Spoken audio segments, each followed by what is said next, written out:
क्या English English English लगा रखा है बे। 4 साल का था मैं जब मेरे पापा जबलपुर में किसी हलवाई के यहां काम करते थे। खुद तो कभी स्कूल गए नहीं, इसलिए अपनी गांड घिस घिस के मुझको स्कूल में भर्ती करवाया।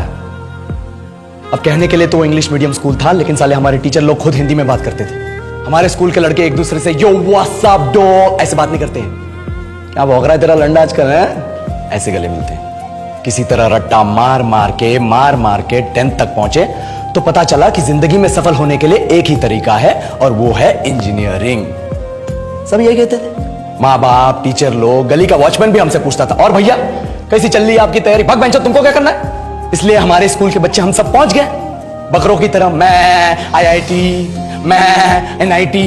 अरे जिस बच्चे ने अपने बाप को जलेबी तलते देखा है वो तो यही सोचेगा ना कि जिंदगी में पैसा ही सब कुछ है।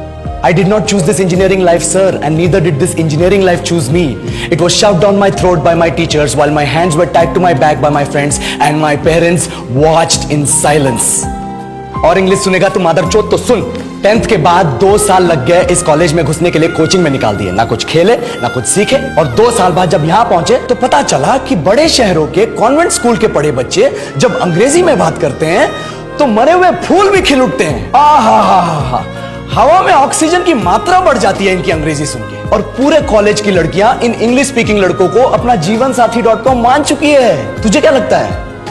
मुझे कभी लगा नहीं कि मैं अपनी अंग्रेजी पे काम करूं, अपने पर्सनालिटी पे काम करूं। बहुत लगा। ये चूतिया इंडस वैली सिविलाइजेशन का जो एजुकेशन सिस्टम बिठा के रखे हो, जिसमें हर साल में 10 सब्जेक्ट, हर सब्जेक्ट में theory, practical, viva, lab work, external, internal, majors, minors, assignment, project, thesis, गांड मार के रख लिया हमारी।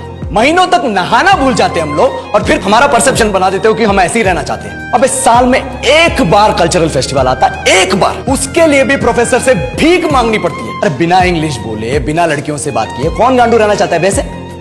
पर टाइम कहां है कुछ सीखने के लिए? लगे पड़े कोडिंग सीखने, 3 लैंग्वेज सीख रहे हैं अलग अलग इंग्लिश छोड़ के। लेकिन जब प्लेसमेंट्स की बात आई तो सबको एप्टीट्यूड चाहिए, पर्सनैलिटी चाहिए, इंग्लिश स्पीकिंग चाहिए। It is not that we can not speak English, sir. We are just very conscious of our diction and our pronunciation and we are not confident to speak in front of anyone else. If the curriculum was a little bit diverse, if the engineering colleges in our country focused on our all round development instead of functioning like a goddamn factory that is just mass producing robots by killing their dreams and handing out degrees, I would not be sitting here in this pointless HR interview, the likes of which exist only in our country.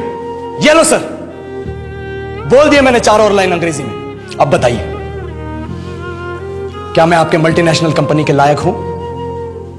Do I have the potential to be a slave of your esteemed organization?